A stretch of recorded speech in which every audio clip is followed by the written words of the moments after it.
From showboating in front of a rookie, Steve Kerr, and scarring him for life, to a terrified Shaq, who saw MJ drop 64 on his head. Here are some NBA legends who were scared to face Michael Jordan, and for good reason too. To start off, I've got Byron Scott. The man relived one of his earliest meetings with MJ's Chicago Bulls on a podcast. Scott explained how he was unfortunately injured for the meeting as the Bulls were coming to town. Yeah, Scott, I'm sure people believe that unfortunately you added in there. But credit to him, he said that he liked to guard Jordan because he knew that there was no point getting him angry. So whenever he would guard MJ, he'd be telling him, "Good shot, Jordan, good play," while going about his business. Yeah, that's probably the only way you get away playing against Jordan. Killing him with kindness. Unfortunately for Scott's team in that instance though, they were missing the clever guarding of Scott, and just before the shootout, Mike approached Scott and asked him if he'd be playing. Byron told him that he was out with a sprained ankle and that Anthony Peeler will be guarding him. MJ's response was swift. Ha, 50. But anyone can talk trash, right? MJ would follow up on the promise too and drop 54 on Peeler that night. And another legend who felt the same without even having to face MJ was the current Warriors coach. That's right, I'm talking about Steve Kerr, who was a rookie back then and got his first taste of MJ magic. Sitting with fellow legends on a show, Kerr recapped the story in a really funny way. He told everyone how he'd been a late second pick with relatively no guarantees of staying in the team.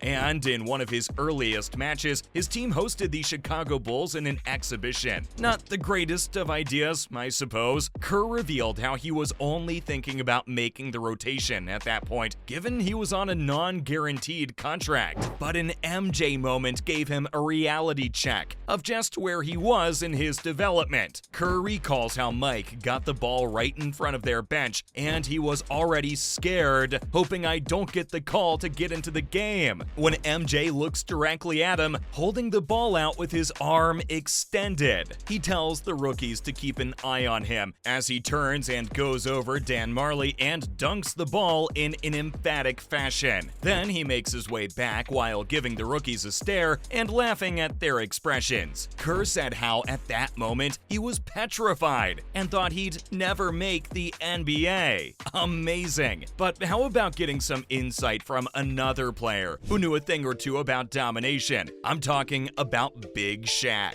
The four-time NBA champion has told everyone on many occasions how he used to be scared of facing Jordan. I mean, if I had that kind of a frame, I wouldn't be scared of anyone, right? But I guess if Shaq's been destroyed by MJ on that many occasions, then who the hell am I to say that? On TNT, they looked back at Shaq's first trip to Chicago, which the Magic actually won in overtime. However, the thing about stats, especially 30 years on, is that they don't tell the full story. Luckily, Shaq was on hand to give us a first-hand account of what happened that night. The host reminded Shaq that he dropped 29 points and 24 rebounds, while MJ scored 64. But somehow, none of these things made Shaq reminisce about the night. The first words out of his mouth were, "I was terrified that night." Then he was asked, "For how long were you scared of MJ?" "The whole game." He added that this was the day he realized that all the tapes he'd watched of MJ in college were basically real, and how Jordan could really get so high. I get being scared of MJ as an opponent, but how about a teammate who was afraid of Mike? Do any of you remember Jud Buechler and Bill Wennington, a former teammate of MJ's who played with him for a few years in the mid to late 90s? And he explained that even Jordan's teammates in Chicago were petrified of his airness. Jud added that MJ was a jerk, and, well, that's something that has been said on numerous occasions. But hearing it from someone who saw greatness happen on the court, night in, night out, is completely different. He said that there was just so much fear factor that surrounded MJ and that he would cross the line too many times. However, both Buechler and Wennington explained that they later understood just what MJ was trying to accomplish, and putting that into context, his attitude made complete sense. However, my favorite MJ moment was the time he bullied Chauncey Chauncey Billups, who was a rookie back then. This is a great story. Billups' first game as a rookie was against MJ. Ouch! And his NBA welcome would become one that he'll never forget. The Trailblazers' current coach explained how his team had Greg Minor playing hard against MJ, and that led to Jordan going to the free throw line. But before that, they got into a scuffle, and MJ looks down at Greg and tells him, "I should make you take my shoes off." Billups reveals that when he looked down, Greg had the Jordans on, and at that moment, he realized just what he was up against. Nah, imagine being that good at basketball and at trash talk too. Billups understood his lesson and decided to steer clear of MJ for the rest of the night. But the next player on the list was famous for not backing down from any challenge. You guessed it, Charles Barkley, who here remembers the 1993 NBA Finals. Of course, as someone who ended his career without a ring, this was the moment when he came so close with the Suns. He recalled the story, saying that after losing Game 1 to the Bulls, Chuck decided to raise his level big time in Game 2. And that's true too. Take a look at the highlights from that game, and you'll see Chuck having the performance of a lifetime. He dropped 42 points and 13 rebounds on the Bulls that night, along with 4 assists, only for Michael Jordan to outplay him, as Chuck recalls, by scoring 42 points, 12 rebounds, and 9 assists. Madness. I think these moments remain the reason why the 90s players just don't put anyone ahead of MJ on the GOAT list.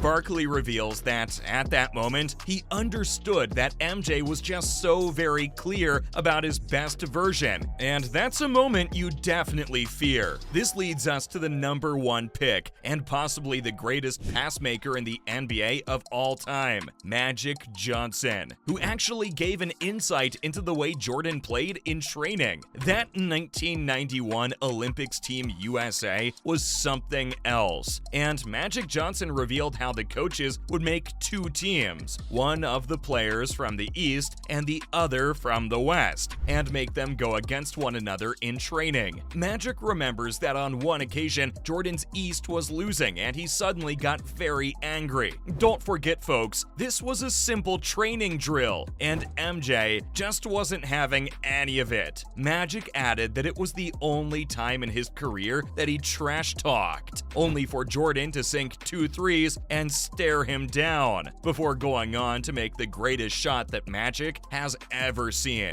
Johnson explained how his airness went up in the air against David Robinson, and then kind of just hung in the air, waiting for Robinson to go down, and then 360 to dunk in a practice game, which left Magic stunned as he went, "Oh my god." That's all I had on the NBA legends who were scared of MJ.